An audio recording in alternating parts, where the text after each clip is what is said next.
Look at you, standing there with that beautiful kind of damage in your chest, that dangerous kind of silence in your mouth, that pressure in your head that made everybody whisper your name like you were some kind of cautionary tale.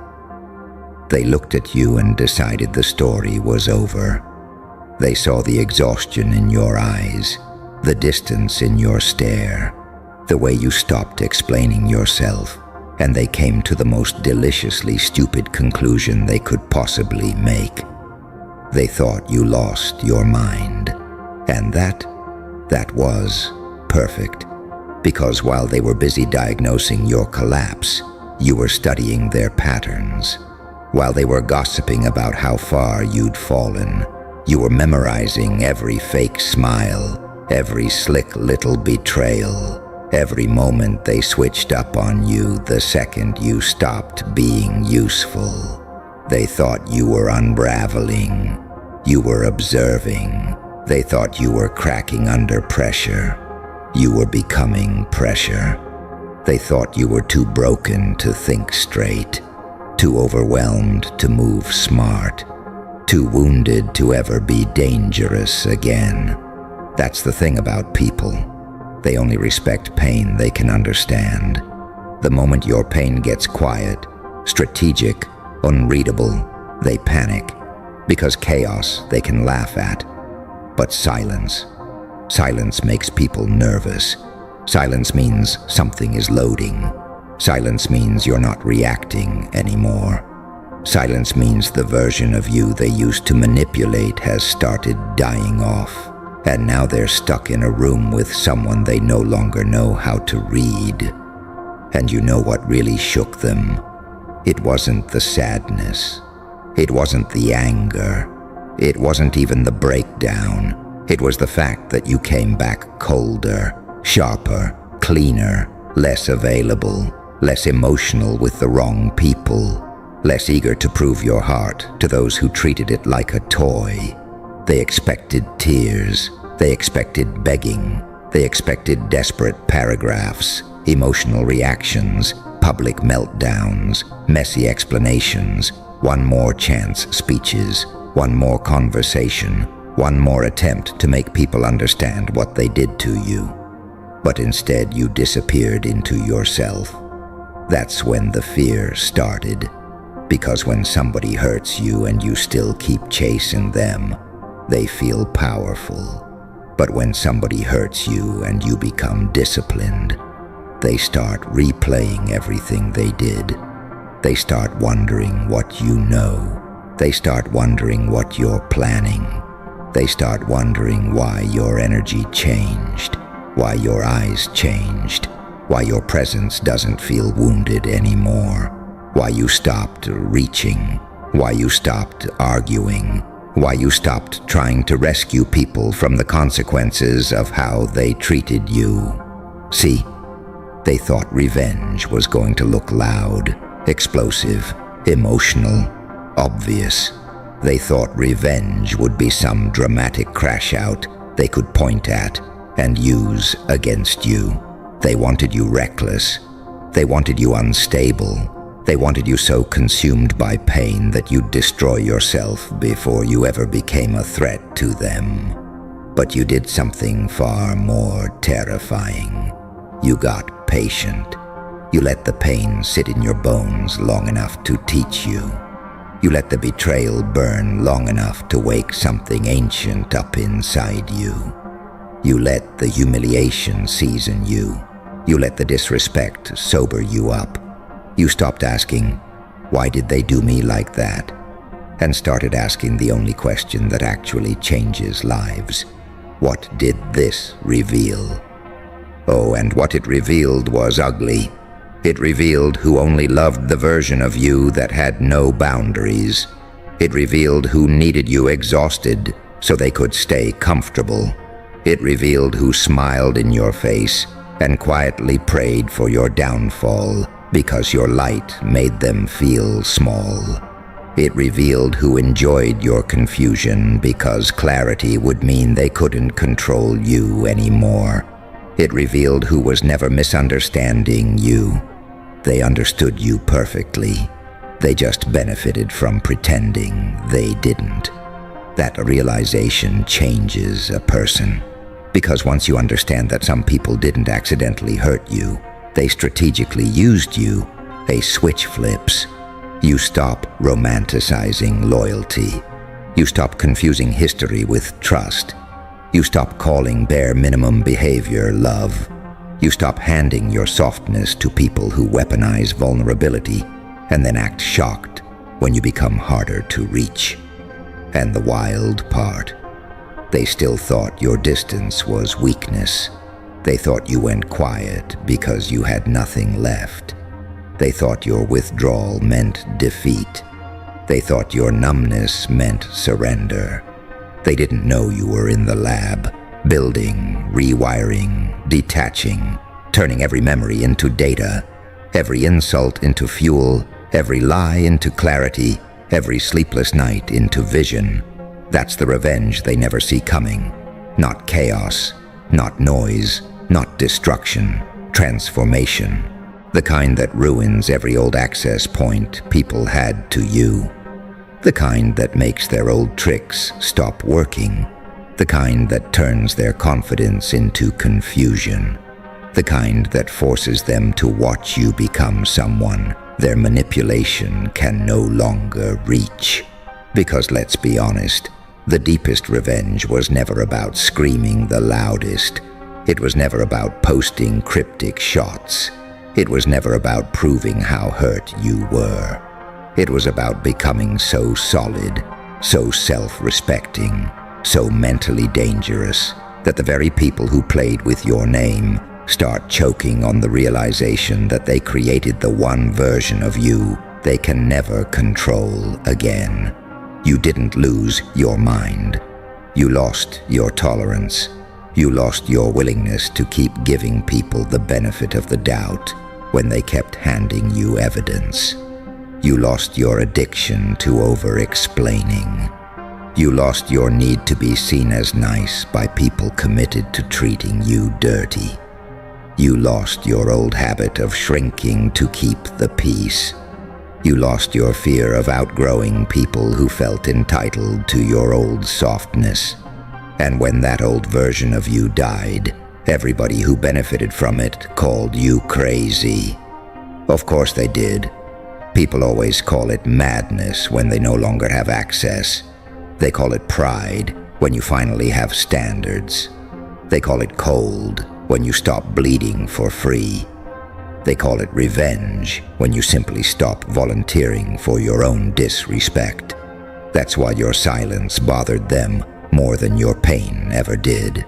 Because your silence had structure. It had intention. It had teeth. It said, "I finally see you." And there is nothing more uncomfortable for a manipulator than being fully seen by the person they underestimated. You started moving different. Your circle got smaller. Your words got fewer. Your instincts got louder. You stopped telling everybody your plans because you finally understood something most people learn way too late. Not everybody clapping for you wants you to win. Some people ask what you're doing just to measure how to stay ahead of you. Some people comfort you only to collect information. Some people lean in close not because they care, but because they want a front row seat to your weakness. So you learned to keep things sacred. You learned to let people hear about your growth after it's already happened. You learned that mystery is protection. You learned that privacy is power. You learned that when your life is under construction, not everybody deserves the blueprint. And that changed the game. Because now, while they're busy performing, you're positioning. While they're posting, you're preparing. While they're talking, you're mastering.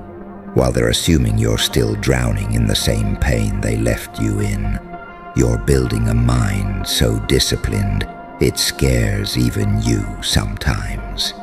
That version of you, dangerous.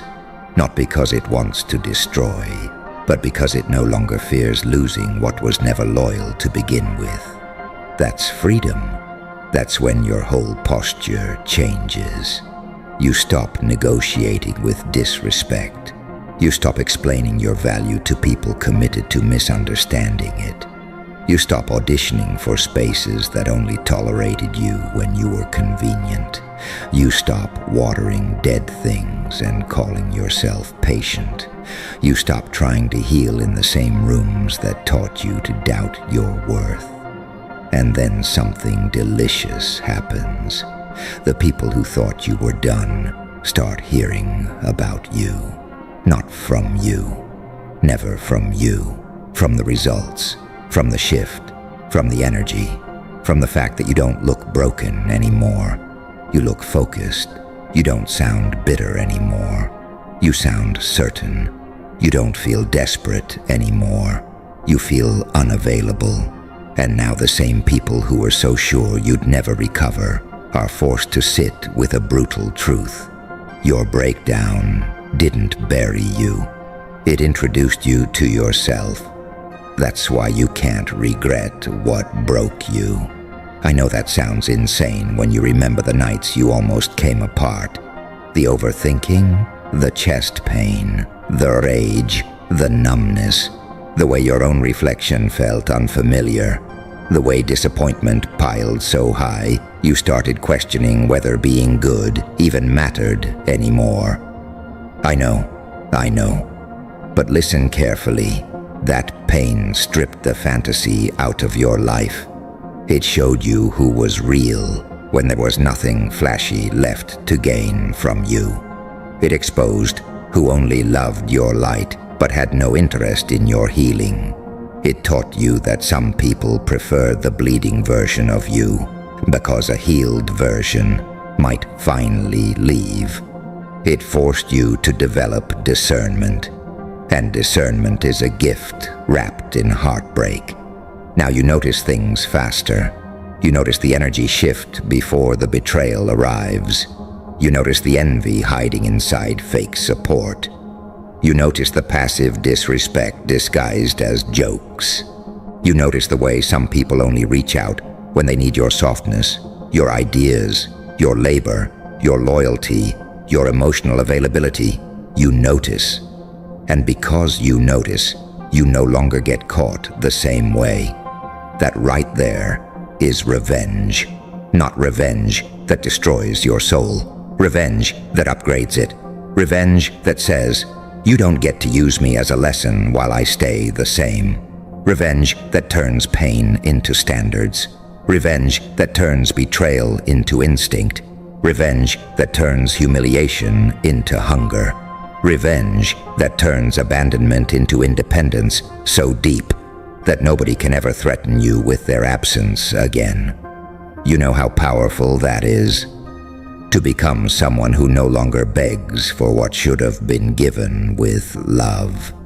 To become someone who doesn't panic when people leave because you finally understand that some exits are divine. To become someone who can sit alone without feeling worthless. That's not a small thing. That's a revolution inside the mind. And revolutions are messy. That's why from the outside, it looked like you were losing it. You were sleeping weird, thinking too much, pulling away, questioning everything. Some days you were fired up. Some days you were empty. Some days you wanted to fight. Some days you wanted to vanish. Some days you hated what they did to you. Some days you hated that you let it happen. Some days you missed people you had no business missing. Some days you wanted one apology, one truth, one moment of honesty. But healing doesn't always look elegant. Sometimes it looks like confusion before clarity. Sometimes it looks like isolation before wisdom. Sometimes it looks like emotional demolition before identity. People who have never rebuilt themselves will always mistake reconstruction for madness. Let them. Because while they're laughing at the mess, They don't realize you're pouring concrete. And when the foundation finishes setting, good luck moving you. That's the part nobody warns people about. Once a person gets tired enough, hurt enough, disrespected enough, embarrassed enough, something in them becomes unshakable. Not because life gets easier, but because illusions stop working. You stop flinching at the truth. You stop decorating pain with pretty excuses. You stop explaining red flags away. You stop betraying your own intuition just to maintain access to people who never deserved it. You become harder to fool, harder to tempt, harder to break. And people feel that. They feel it in the way you enter a room now. They feel it in the way you don't rush to fill silence. They feel it in the way your kindness now comes with standards. They feel it in the way you can love deeply without abandoning yourself. That's what scares them, not your anger, your control. Because anger is easy to provoke, control is untouchable. Now when someone tries the same old game, they don't get the same old version of you. They get boundaries, they get distance, they get calm. They get that terrifying little pause where you look at them and they realize you're measuring the situation, not emotionally drowning in it. They get consequences, not speeches. That's a different creature entirely. And let's talk about the real trap you built, because this is where it gets beautiful.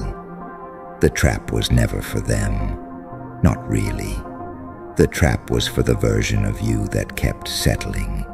You trapped your own self-sabotage. You trapped your people-pleasing.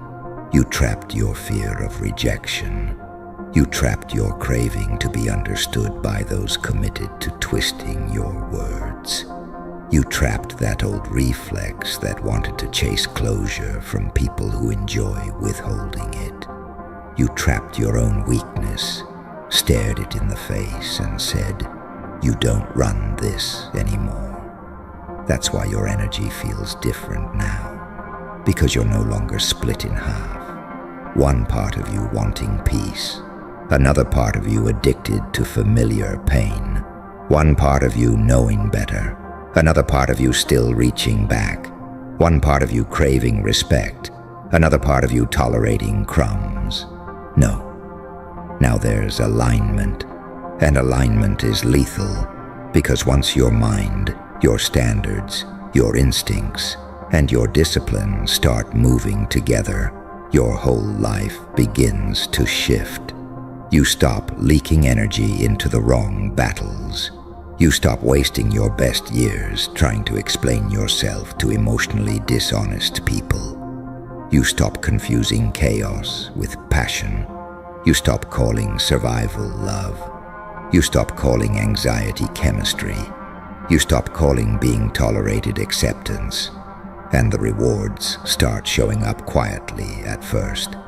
Peace, better decisions, clearer instincts, stronger focus, a deeper voice in your own head, a new relationship with solitude, a sharper eye for who deserves access.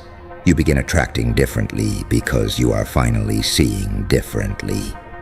And then the threat changes sides. It's not them threatening your peace anymore. It's your growth threatening every dynamic built on your smallness.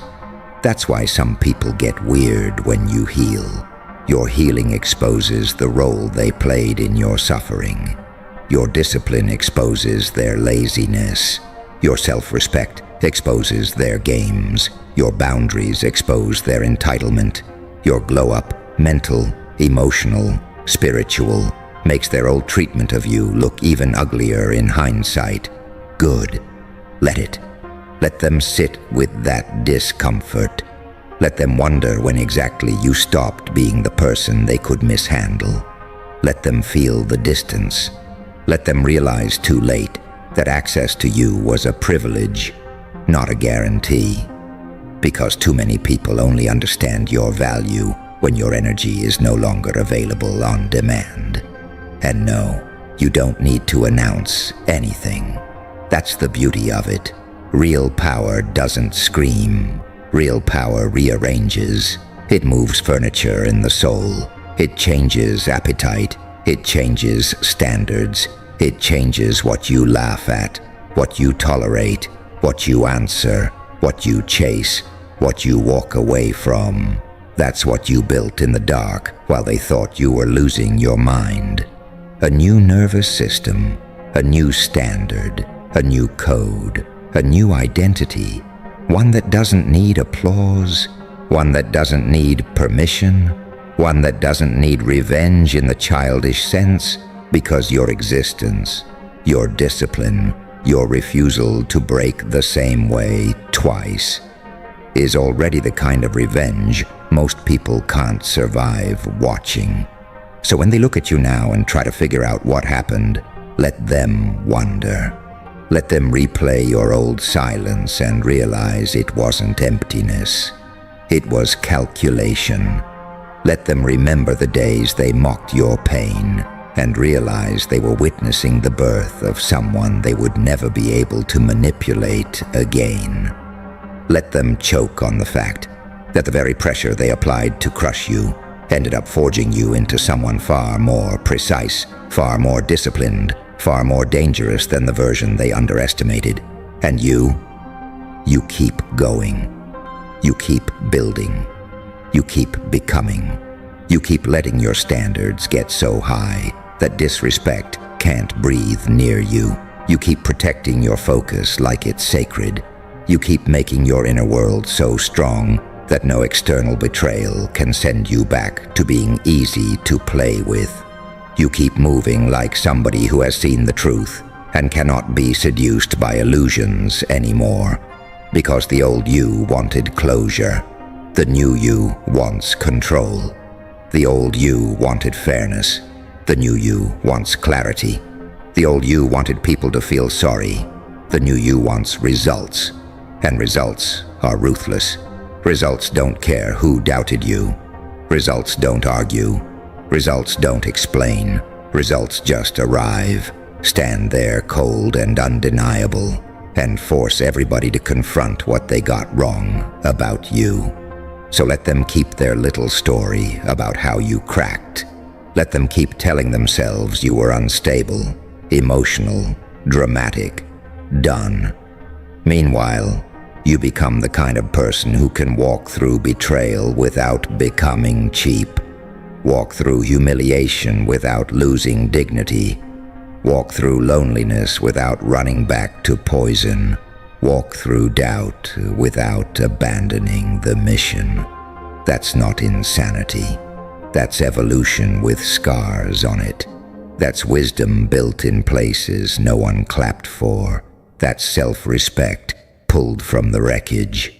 That's what happens when pain stops being a prison and starts becoming a weapon in the right hands. And now the room feels different when you enter, doesn't it? Now your silence speaks before you do. Now your standards arrive before your smile does. Now your absence teaches lessons your presence never could. Now the people who once played with your heart have to face the one outcome they never planned for. You didn't stay broken. You got smarter. You got colder where it mattered. You got cleaner in your thinking. You got ruthless about peace. You got serious about protecting your mind. You got addicted to becoming someone your past would not even recognize. So no, they were wrong. You didn't lose your mind. You lost your fear. You lost your need to be loved by those who only valued your weakness. You lost your appetite for self-betrayal. You lost your attachment to old versions of yourself that kept saying yes when your soul was screaming no. And in that loss, something magnificent was born, something strategic, something disciplined, something beautifully unforgiving toward anything that threatens your future. So keep that look in your eyes, that unreadable look. That look that says the storm already happened, and you survived it, studied it, learned its language, and now carry weather inside your chest. Keep that energy where they can feel it, but never fully understand it. Keep becoming the proof that pain can sharpen instead of shatter.